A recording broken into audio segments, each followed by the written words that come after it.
Next, we have Rachel, who is the CEO of Honey. I actually ran across Rachel on LinkedIn the day that we decided to do this conference, which was probably like 10 days ago, I think now. But the amazing thing is that she had just had her whole company go remote overnight, like I think many of you have. And she was posting on LinkedIn daily updates of what she was trying.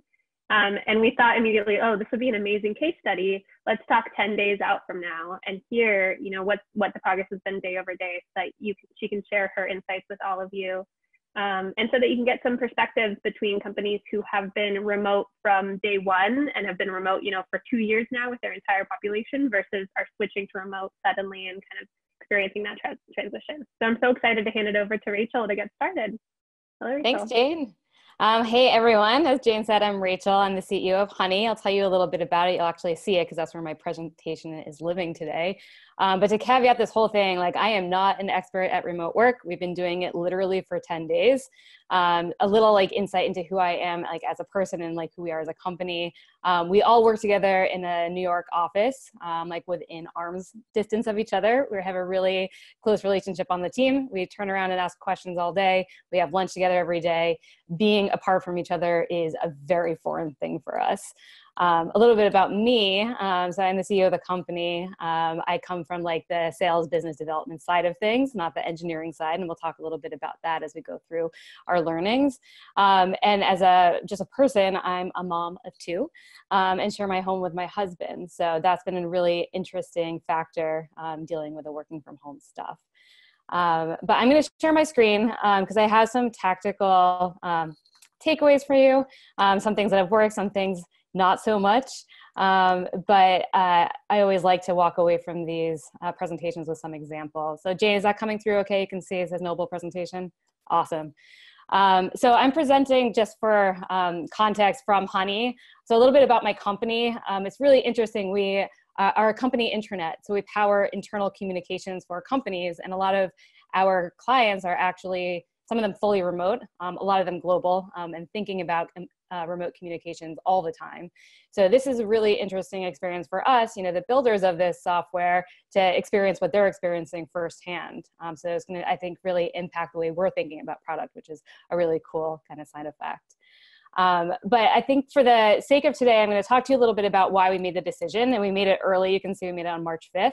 And then some of the things that we think about in this, which are bucketed into, people, fun, wellness, productivity, and then some challenges I'd love feedback from you guys on. So to begin with, the reason why we started this, so March 5th, that was over 10 days ago. This is day 10 of us working from our home. So this was 2 Thursdays ago, before the world decided in New York that we were going to be working from home. And I made the decision coming into work. I was canceling my flight to San Francisco. I was supposed to go out there for the big SaaStr conference, which I'm sure a lot of you guys were going to also. And I was like, you know what? I don't want to fly into San Francisco airport. I feel stressed, uncomfortable, unsure about what's going on. And I was realizing this and canceling my flights as I was taking New Jersey Transit into Penn Station. It's like, if I'm uncomfortable flying into San Francisco, how can I be doing this day after day in New York with so much uncertainty? I knew that, I'm in the position of being the CEO of the company. I can make decisions about, how we operate. But if I'm feeling stressed like this, my team is surely feeling stressed about, maybe not that specifically, but other things related. And we are a people-first company. I think that there are a lot of teams that create these values. They live on our website. They're something we talk about at offsites and retreats. But it's so rare that you have such a specific time to be able to actually execute on them. Our very first value here is people first. And so I realized that we are actually in a really great way set up to be remote. We are a software company. So we're really privileged in that way that we can shift a lot of what we do just to online. But why make people be stressed out getting to work just because we like to be with each other and because we're expected to be in the physical same space? So I made the decision, a little over 2 weeks ago to ask everyone to work from home. And the advantage that we had going into that was that we were able to prepare. So we took that Thursday and Friday to really think through what we wanted as a team. And I even was able to send them home with a care package on Friday before we left, filled with granola, some wellness snacks, some swag, so that everyone would have some of those creature comforts around them as they went into it. So as Jane said, I've been documenting our experience on LinkedIn and Twitter since then. Every day I post in the morning and the afternoon a bit about what happened. So you can definitely follow me there and I'll show you how to do that later. But today's presentation is sort of just like a wrap up of some of the things that have been really good for us and some of the things that have still been challenging. So the first thing is starting with the tools that have been really helpful. Obviously, Honey, that's what you're looking at here. This is an intranet. This is how we house kind of long-term information. So company-wide updates, resources like sales collateral or templates, best practices, and then links to tools like this. So obviously you just need a central repository, whether that's a big Google Doc or something like Honey. It's really great to have the whole team centralized around something. Clubhouse has been awesome for project management. This is where we host our product roadmap, do our sprint planning. So having that visibility into what our engineering team is working on at all times has been amazing. And our support tickets have gone up so much at Honey just because there are so many teams that are now shifting to remote and thinking about using our product in a different way. So as a result, we're seeing more feature requests or questions about how to use the actual product. So being able to put that into Clubhouse and having really quick response that's so transparent has been amazing. Loom, I know everyone's been talking about this probably all day. Gotta love them. It's a great, short video recording tool. So if you want to just explain something that's not really translating over Slack or in a Zoom conference, like just take a quick video and share that, whether it's with a customer or internally. ChartMogul is a really great tool and really important right now. This is a great way to be transparent about your revenue and your subscription analytics if that's relevant to your company. Right now it's stressful and there's like a huge impact on the economy. People have questions about viability of work. And so it's our responsibility as leaders to make sure that everyone knows what's going on and that everyone feels secure. So ChartMogul does that for us in a really great way. So everyone has, insight into the trends happening with revenue coming in. So we can see, are there customers who are doing layoffs and they're decreasing their account size with us? What can we do to help them? Is there something that we can do to make it a little bit easier for them right now? Is there something that we can do to make, working from home, work for them, things that we've learned, we can reach out in that way. And on the other side, we have a lot of teams who are doubling down on Honey because now communications is even more important. They're involving contractors and people that weren't part of their initial subscription. So it allows us to see it. So highly recommend sharing that visibility with your team. We have Status Hero, which is a great way to do automated stand-up. So it's a quick way to see what everyone's working on, what bottlenecks they're seeing, what they completed yesterday, where they are in their progress. And obviously, Trello and Slack, popular tools always, not just work from home. Trello, this was actually recommended to me to use as an onboarding a new employee tool. We're going to be hiring our first remote employee next week. She was supposed to be, starting in the office, but that's a change of plans. So we just completely redeveloped our onboarding process to live in Trello, and we're going to be able to move like all of the things that she's supposed to do her first week, her second week, through that Trello kind of like board experience, which will be pretty cool. Slack, obviously everyone knows Slack. I think what I would recommend here, it's been good for us, is just having a remote update specific channel. So you have a designated place for everyone just to write, like going to lunch, doing some brain work. You don't want that to like kind of be all over the place or in your general channel. Like just have it there. And it's really helpful to understand where everyone is throughout their day. Would love to hear tools that you guys use. I know that the panel before me had some really great ones, especially around design, but just collecting them. And I think James said in the last panel, just like not like every tool is different for every company. So like find what's right for you and be creative with it. I'm being creative with Honey right now is never supposed to be used like this as like a conference presentation tool, but it works. It's what we got. And it was a really nice way to do it virtually. So giving me some cool ideas, for the product itself, of course. So the groups that I'm thinking about in terms of just like bucketing information that we've been experiencing here, I'll start with fun because we all need a little bit of fun right now. Some things that have been really fun for our team, which is really important to kind of break up the day. Here are those care package that I told you about. This is what I sent everyone home with on their last day. So it's been really nice to have those. If you didn't get that chance, like a lot of teams, they made the decision in the middle of the night and all of a sudden they were remote. You can still get things to people. Last week, we did a virtual happy hour. Kat, if you're watching this, thank you for your amazing photo. And I surprised everyone on the team by sending them a bottle of wine through Drizzly so that we could all actually have a drink together during our happy hour, which was super fun. They all thought that it was like a phishing scam though, because I didn't tell them it was happening. And they're like, I'm not clicking on this link. So really proud of our cybersecurity there. Something else that's been really fun, we do a Honey Virtual Cafe, which has been recommended to me by another team through one of my LinkedIn posts. And it's one day a week we get together as a team and we don't talk about work at all. So this is the first week. This was hosted by Jay, our head of client services. And he did the hot seat is what he called it. So he asked everyone on the team a bunch of rapid fire questions. Everyone had 30 seconds to answer. Here are some example questions here. Like if your parents let you get a tattoo at 13, what would you have gotten? So we were able to learn a lot about each other. It was pretty hilarious and a lot of fun and like a much needed break in the middle of the day. And this past week, we did a game day. We played Quiplash, which is a really fun game. You can get it from Jackbox Games. It costs about $10 to download. You got to like rig it together with your phone and Zoom and the game itself. And you definitely need to be charging your computer. But it was also super fun. So jumping from fun to productivity, some things that have been really helpful for us as a team and then for me personally. The meeting schedules, keeping them simple and routine have been really great. Every morning we start with an all hands meeting, very simple, 3 questions. What did you do yesterday? What are you doing today? Do you have any blockers? We all go around and say that, we write it down. So at the end of the day, we do another all hands and we talk about, did we get it done? So it's a really nice way to keep us focused, make sure things are happening.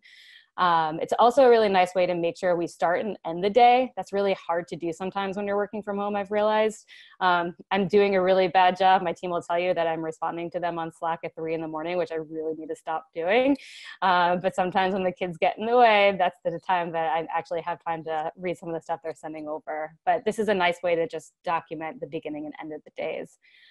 We also continue our weekly meeting that we've always done in the office. This is the state of things at the company. Again, transparency is so important across the company right now, as people have so many questions, both about like, when are we going back to the office and are our customers okay and how can we help? Like, it's very important to make sure that you have time for this.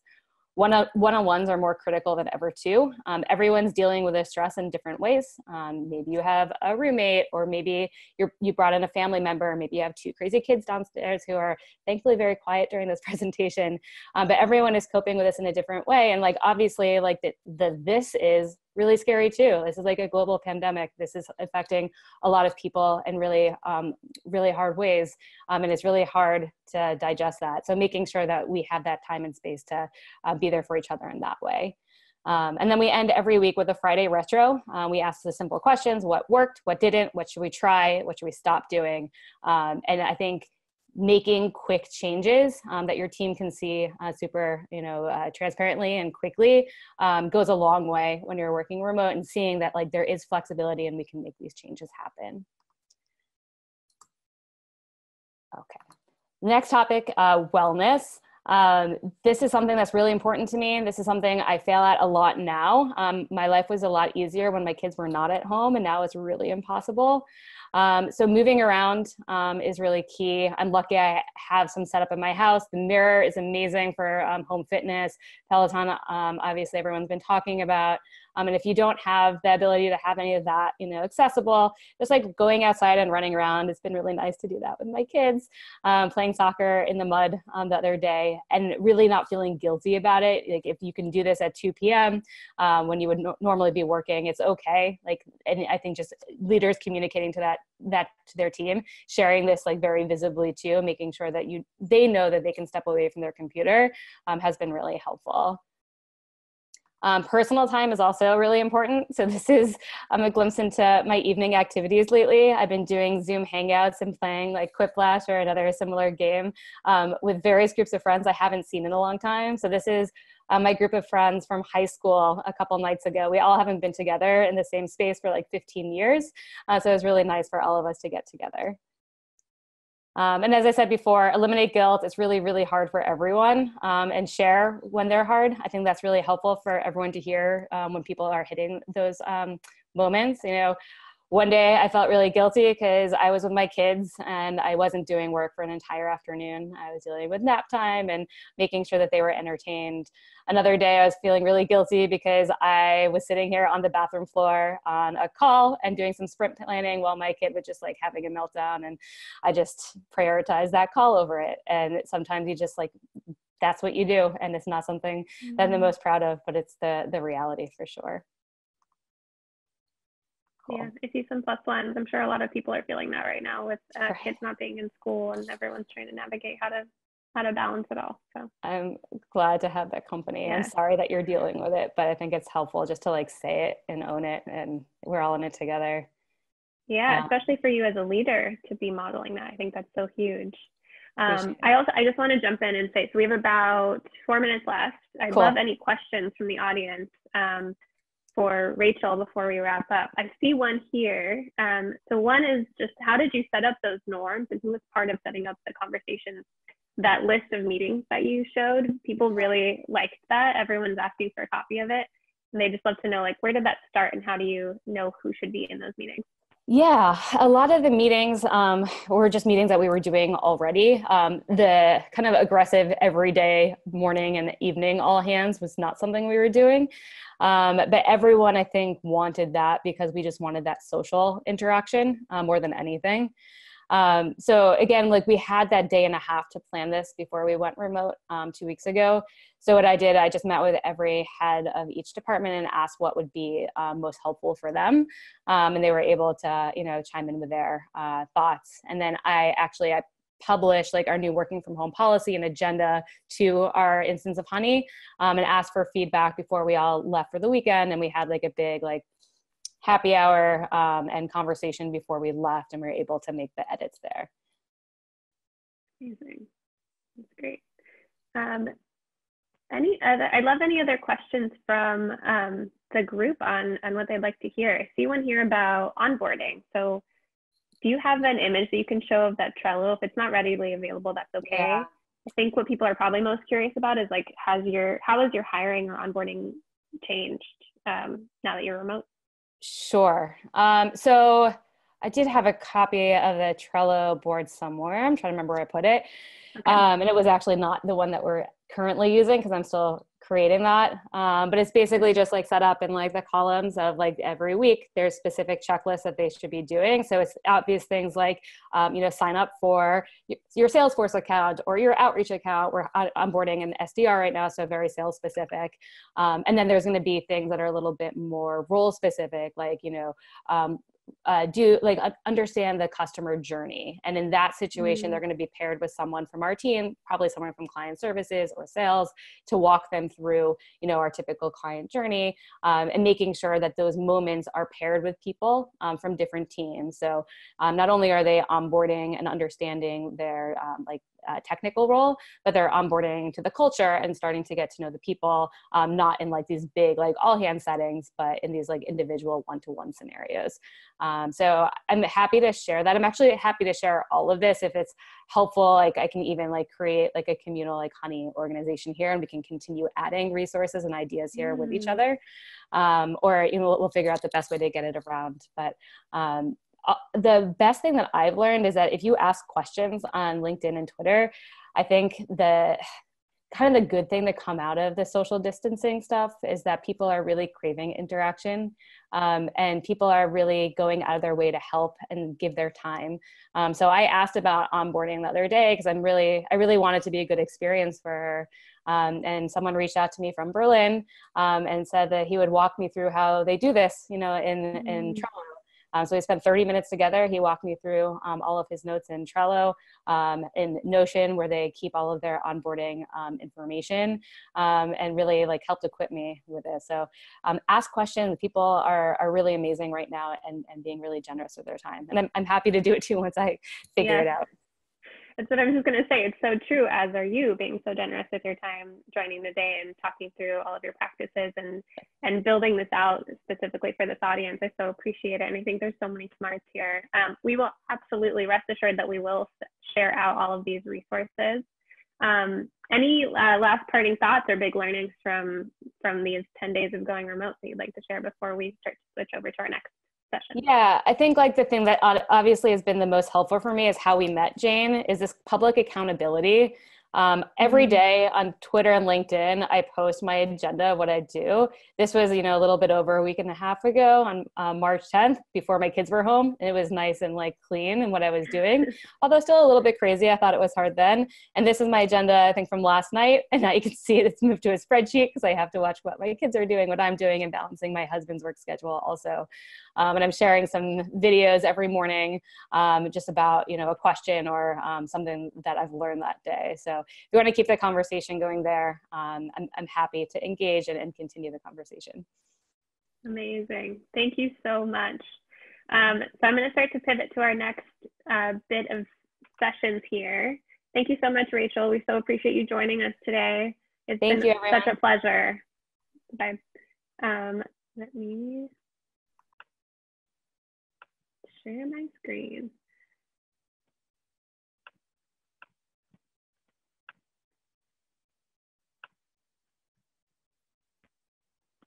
There we go. So we are at our Choose Your Own Adventure portion of the day. We're going to have 4 breakout rooms right now. They're all about remote work and 4 different topics. Kristen has just posted the links in the chat. If you were here earlier, you probably saw some shuffling of our Zoom links because we had a little problem earlier in the day. So we would recommend you use the Zoom links in the chat or refresh the conference page, and it'll have all of the updated links on our website, which is at the bottom of this slide right here, changeatwork.nobel.io. So our first breakout room is hiring and onboarding. It's a perfect transition from this last conversation. How do we do that on a team that is 100% remote? And we'll have Jordan Husney of Parabol walking us through that. Our second session, the truth about agile and remote working. It can work, with Colin Lyons of Us Too. Our third session, how subject matter experts can adopt a principle-based approach to flexible work, with Kate Rand of Beyond. And then our fourth session, remote work, caregiving during uncertain times, with Amy Matthews and Sarah Barnaby. You may have seen a little bit earlier in the day if you joined us for their earlier session. So what I'd love for you to do now is pick which place you want to go ahead and hit the link, and we'll meet you over in that breakout room. Thank you all so much. See you shortly.